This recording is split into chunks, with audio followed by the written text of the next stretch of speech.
Congratulations! You've connected with the Pulpit Perspectives Podcast. Join Reverend Dr. Kent Lundy as he connects with pastors where they preach, literally at the pulpit of their church. It's a point of view with purpose and personality that informs and inspires with real-life stories from great preachers you need to know. Your host is Reverend Dr. Kent Lundy. Let's join Kent at a pulpit with a fresh perspective from his guest preacher. Hello and welcome to Pulpit Perspectives Podcast. I'm your host, Reverend Dr. Kent Lundy. Pulpit Perspectives Podcast exists to create connections among clergy of the North District and their churches. I'm standing here at the pulpit at Salem Chapel, United Methodist Church in LaPorte County with their pastor, Pastor Trish Johnsen. Welcome. Thank you. Thank you for having me. It's an honor to have you. So how long have you been pastor of Salem Chapel, United Methodist Church? I have only been here since July. This is a pretty new appointment. Okay. And you got everything figured out? Sure. Sure. Wonderful. Okay. Here at year number 1. Yes. Wonderful. All right. So what brings you joy? What brings me joy? The joy of community. The joy here at Salem Chapel has been this fantastic group of fun people who love to eat. And they love to feed us. And it's just a joy being part of that kind of community. Wow. Yeah. Yeah. Do they have go-to dishes that they like to make and serve? Well, we have fellowship time every Sunday morning before church. And so you never know what you're going to find. And one Tuesday a month, the table is spread. We have a group called Retreads, and they just spread like every dish you can think of. And they found out that I'm gluten intolerant, and so they always make sure there's things that I can eat. So it's just a joy to be part of such a great community. Retreads. It's a group of retirees. I love it. Okay. Yep. Well, Salem Chapel, take note where you can get fed always, belly and spirit. You got it. Okay. You got it. So just go with me for a second. Okay. If ministry were a basketball game, okay, just go with me. Okay. Who's in the stands cheering you on? If ministries, who's cheering me on? Yes. Who's in your cheer block that's in your corner giving you home court advantage for this ministry thing? My family, definitely. My husband, my son, my mom. My husband he's the camera guy, so he's literally is part of the team every Sunday. And I have a group of pastor friends that I've become really well connected with that I think we're always cheering each other on. So excellent. Yeah. All right. That home court advantage is important. It is. We can't do this alone. No. Yeah. Encouragers need encouragers. Yes. So much. Wonderful. Okay. So where do you go to recharge? The woods. I'm an outdoor enthusiast. I like to hike. I get out in the trees when I need to recharge. That's my place. Year round? I mean, yeah, I'll go out in a couple of the county parks here have good trails even in the winter, and I put on my snow boots. I might not walk as far or as fast, but I get out into the middle of the trees where I need to be. Okay. Yep. I even have a favorite spot where I can park if I don't even want to get out of my car. Right. Roll down the windows a little and listen to the wind. Okay. Yep. You got winter boots for recharging. I do. Okay. I love it. Okay. So when did you know you were called to vocational ministry? Oh my goodness. To vocational ministry? I've always felt a call to ministry. I started teaching Sunday school when I was 14. And so I've always likened my call to ministry like being on a labyrinth. On a walk on a labyrinth. So I was on the path, but I didn't quite know where it was going. And God just kind of took me around the next corner. But vocational ministry, I insisted I had no call. I was a lay person. I had no call to being a pastor until I became involved in Fresh Expressions. and I started serving on the Fresh Expression steering team. And we had a messy church at my previous church that's still running. And I just became convinced that if I was going to serve new kinds of congregations, new kinds of churches, that I wanted to be able to serve them entirely. I wanted to be able to offer the sacraments and really be their pastor. Mm-hmm. And so that's where that call came about 4 years ago. So, okay, wonderful. Now you mentioned Fresh Expressions. Yes. If memory serves, you have a special role in the United Methodist Conference here in Indiana. Say a word about that. I'm an associate director of church development. That's the other half of my job. And my kind of corner of church development is helping other churches establish new kinds of faith communities or fresh expressions. And my role has recently been expanded to include working with small membership churches, particularly rural churches, which is kind of what we're standing in the middle of right now. Yes.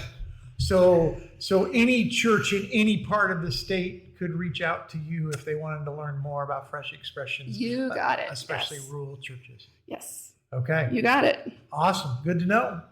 So what's your go-to Bible verse? Oh, it's hard to pick just one. The 121st Psalm. Psalm 121, I lift my eyes up to the hills. Where does my strength come from? My favorite place, like my happy place, is in the mountains, but that's kind of hard to get to quickly from Indiana. So I settle for the woods, for trees. But somebody gave me some really great advice years ago, that when life seems overwhelming or you're really troubled about something, to go outside and look up. And it works for me. I lift up my eyes. Where does my hope come from? Wow. What I get in touch with, the word that comes to mind is perspective. Yes. You walk outside and say, who am I? Yes. That you would take notice of me, creator of the cosmos, and yet call me, right, to serve. Right. And, wow. It's even better if you can stand under a tree and look up through the branches of the tree. There's something just very, very sacred. Any particular type of tree? Well, I have the biggest maple tree I've ever seen in my life in my front yard, and so that's my go-to. It's just this giant maple tree because its size is overwhelming, and looking up through it is just. And in the afternoons, the sun comes through it, so it's gorgeous. Beautiful. Yes. Okay, got it. Wonderful. Okay, well, pretend with me you're going to go axe throwing. Unless you've already been. Have you been? Never been. Okay, no, never been. Well, just pretend. Use your imagination. You're going axe throwing. Who from the Bible are you bringing with you and why? Axe throwing? I feel like the obvious answer is David, right? But that almost feels too on the nose. I think Peter. Feels like Peter might just be just enough unhinged to be really good at it. Okay. All right. Plus, we know he was, good with a sword. And probably had decent aim. So I'm going to go with Peter. Plus, just a chance to hang out with Peter and ask him some questions and get to know him seems like. Yeah. What would you ask him? What are you curious about when it comes to the rock? What would I ask Peter? How did he feel about what he got himself into? Like, did he know what he was getting himself into when he signed on with Jesus? And then how did he feel about that? Yeah. and certainly at different points, that's a different answer. Right. Coming to Jesus on the water, that's probably one answer. Getting called Satan is probably another answer. Right. If you could talk to him towards the end there and kind of get him to reflect on that, that would be amazing. Ooh, like post-resurrection. Yes. Feed my sheep. Wow, that's almost a sermon series. That'll preach. Yeah. Peter, getting inside Peter's head. Yes. And all those different, because there's so many. Yeah, there's so many to begin with, and so many diverse. Different. His story just jumps all over the place. Right. It'd be, And certainly the folk in the pew could be able to grab on, if not every week, at least. Yeah. At some point during the sermon series, like, I recognize myself in that. So maybe axe throwing is just a good excuse to spend some time with Peter, but and get him to help you write sermons. Right. Can always use that help. Don't we all? Yes. All right. Well, what lesson have you had to learn the hard way? Oh, that I can't do everything. I'm a task-oriented, list-making. I'm gonna get this all done myself, and sometimes you learn the hard way that you can't. You need some help, and you need some rest. I'm still not good at that lesson. If Sabbath keeping was only a commandment, I know. I know. It's like, we caregivers are so. Why? I'm right there with you. Yep. It's like, I know I have the Sabbath time listed on my calendar for me, but the phone rings or the email gets sent or somebody ends up in the hospital. Yeah. I'm still learning that one. So what do you need to help in that learning process, you think? I think it's just a shift of mindset, because it's not that I don't have the support. It's not that it's just an internal, it's a me thing that I'm working on. Well, keep at it. and remember that a no can be a yes. Oh, I like that. That I need to say no over here because I need to say yes over here. Yes to Sabbath keeping. Yes to whatever, right? Right. Yeah, and I'm right there with you. I'm preaching to the choir and preaching to myself. So yeah, man, absolutely. So what is an ordinary place that's extraordinary to you because of what's happened to you there? An ordinary place that's extraordinary to me. The first thing that comes to mind is my home. I mean, it's an ordinary place, but it's where I find rest. It's where I spend time with my family. It's where I can be myself. And so I don't know that anything extraordinary happens there, but just living life in my home, hanging out with cuddling with I have 3 animals, so I'm never alone. But I guess that's the only thing that comes to mind is my home. Yeah. So my yard. Yeah, on the outside, and I'm using air quotes, another structure of lumber and siding and concrete and plumbing, right? But to you, though, the presence of the Lord is in that place. Absolutely. So it is no ordinary home. It is no ordinary home. And it's special to me because we've moved. My husband's previous employer transferred us, and we've moved 14 times in our marriage. And this is our forever house. Okay. And I told our realtor when we bought this one, I wasn't leaving until somebody took me out on a slab. So this one, we've been able to, because we've rehabbed a lot of houses, and it's this one we get to do things we want to it because it's ours. It's not a flip or a resell so it's really home. Good. Yeah. Good. What a gift. Yes. Wonderful. So when you think about your fellow clergy, whether somewhat at a distance as a group or maybe individual ones you can think of and name, what do you hope they know? I hope they know how important the work is that they're doing. And I hope they know that we have each other to help get it done. If that made sense. Absolutely. That's beautiful. I greatly value the connection of fellow clergy. So I think that's really important. It is. Wonderful. I hope they know that. Me too. And I hope you have opportunities to remind them of that yourself. Yes. Beyond this podcast. So absolutely. Well, last question, and I appreciate your time. Yes. So when you think of your legacy here at Salem Chapel, United Methodist Church, however long you're here, whatever, just whatever that tenure looks like, you're going to walk out the door for the last time at some point, right? For whatever reason.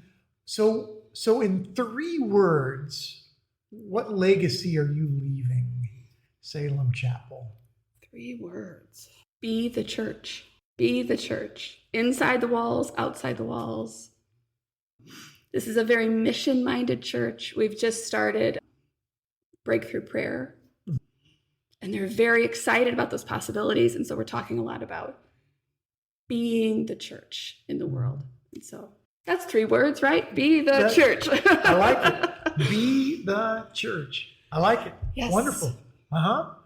Wonderful. All right. All right. Well, thank you, Pastor Trish Johnsen, pastor of Salem Chapel, United Methodist Church, for being a guest on Pulpit Perspectives Podcast. Thank you for having me. This is fun. Well, thank you.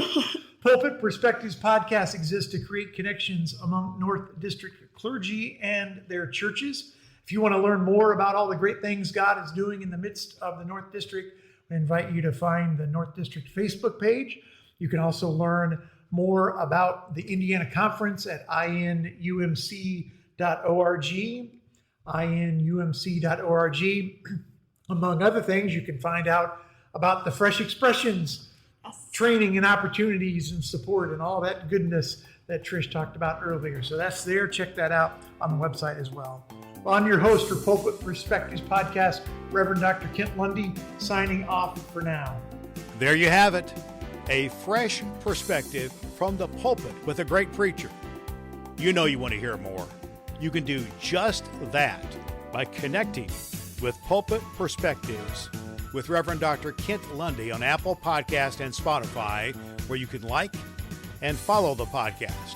What's more, you can spread the good news about Pulpit Perspectives in your church and with your neighbors. Plan now on joining Kent at the pulpit, where you'll meet another great preacher on Pulpit Perspectives.